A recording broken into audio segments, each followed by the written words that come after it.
Bonsoir. Bonsoir. Voilà. Quand tu vas.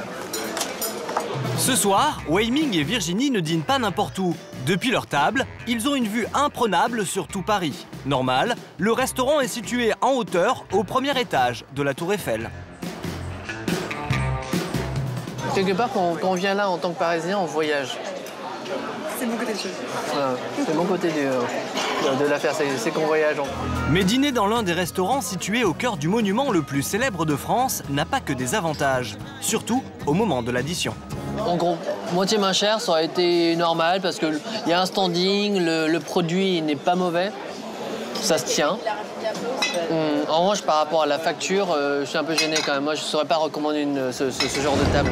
Chaque année, Paris accueille 27 millions de touristes. Du coup, les restaurants des monuments sont eux aussi ultra visités. Ils bénéficient d'un cadre exceptionnel. Sur les cartes, on pense aux étrangers, mais dans l'assiette, le résultat est-il au rendez-vous? Ces restaurants sont-ils des attrape-touristes? Existe-t-il des bons plans? Pour le savoir, nous nous sommes rendus dans les coulisses de 3 restaurants du Louvre à la Tour Eiffel. Alors souvent, ces restaurants de monuments au Louvre ou ailleurs peuvent être très chers, pas forcément bons, une cuisine un peu bâclée. Jean-Baptiste est journaliste culinaire et il va tester pour nous 2 restaurants de monuments en commandant à chaque fois un tartare. Premier arrêt, l'un des restaurants au cœur du musée du Louvre.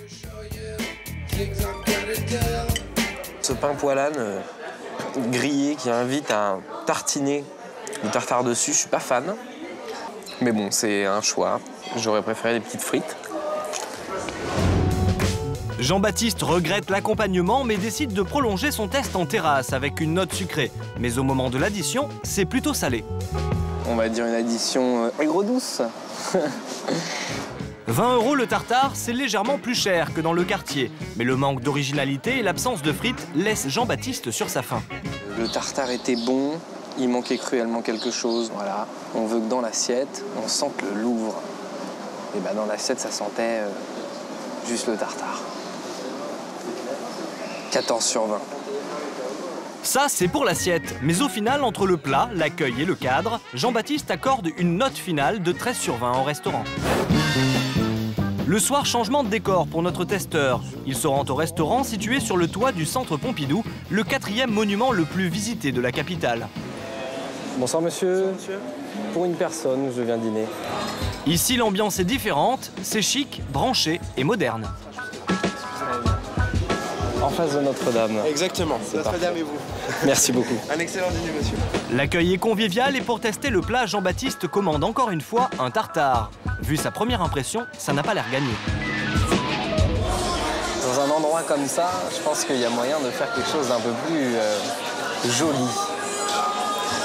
Je vais goûter maintenant. Finalement, les saveurs sont au rendez-vous. La texture est très bonne, la viande est très bonne. C'est très tendre. Mais pour Jean-Baptiste, il y a un hic de taille. Tartare avec la salade à la vinaigrette. Petite tartine, 28 €. Il y avait moyen, encore une fois, de faire quelque chose d'un peu plus original. Au final, dans ce restaurant de monuments pour un musée d'art moderne, l'assiette manque d'originalité. Même si l'accueil est excellent et le cadre sympa, pour Jean-Baptiste, on boit un tout petit peu la tasse. Le restaurant du Centre Pompidou obtient donc une note de 14 sur 20. Avoir un restaurant dans un monument parisien, c'est un plus indéniable pour attirer la clientèle. Et ça, un chef mondialement connu comme Guy Savoy l'a bien compris. Dans 1 an et demi, il va déménager son restaurant ici, dans l'hôtel de la Monnaie. Un superbe bâtiment 18e siècle que l'on peut visiter.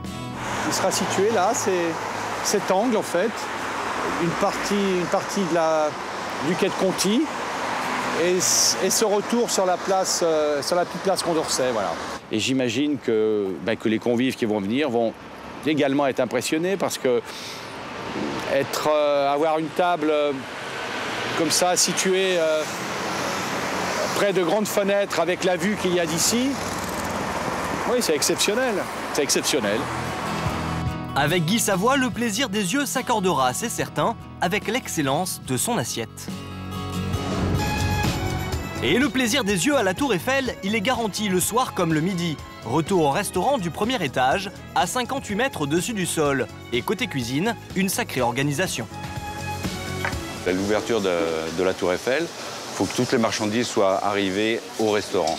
Donc pour ça, on a un Economa qui est sur le Champ de Mars. Donc les marchandises arrivent entre 7h et 9h au plus tard pour être livrées au restaurant à 9h30. Dans ce restaurant, on n'a pas oublié les touristes. Et même si le marketing arrive jusque dans l'assiette, ici, il y a un bon plan pour tous, c'est le midi. Cette table, vous pouvez l'obtenir le midi sans réservation, premier arrivé, premier servi. Et le soir, en prenant notre menu haut de gamme, service premier à 125 €.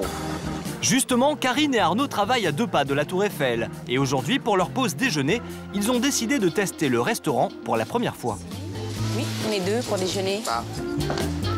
Une entrée, un plat, un dessert, le tout pour 22,50 €. Mais à ce prix, il faut aller chercher son entrée au comptoir. Les entrées, je vais vous prendre... je pense que je vais prendre ça, moi. D'accord, donc ça sera à la carte.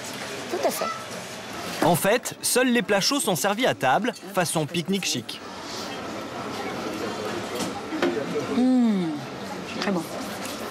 Croquant. Délicieux. Une petite pause hors du temps, en hauteur, à un bon prix. Rien de mieux pour des Parisiens stressés. Tu sais, j'ai l'impression vraiment d'être une touriste, quoi. Même pas d'être dans... Voilà. Ton boulot, voilà. ton contexte boulot et faire un vrai break, quoi. Au final, dans les restaurants des monuments, si on sait repérer les bons plans, on peut s'en sortir pour pas trop cher. Sinon, pour profiter de lieux exceptionnels, mieux vaut tout de même avoir le portefeuille bien garni.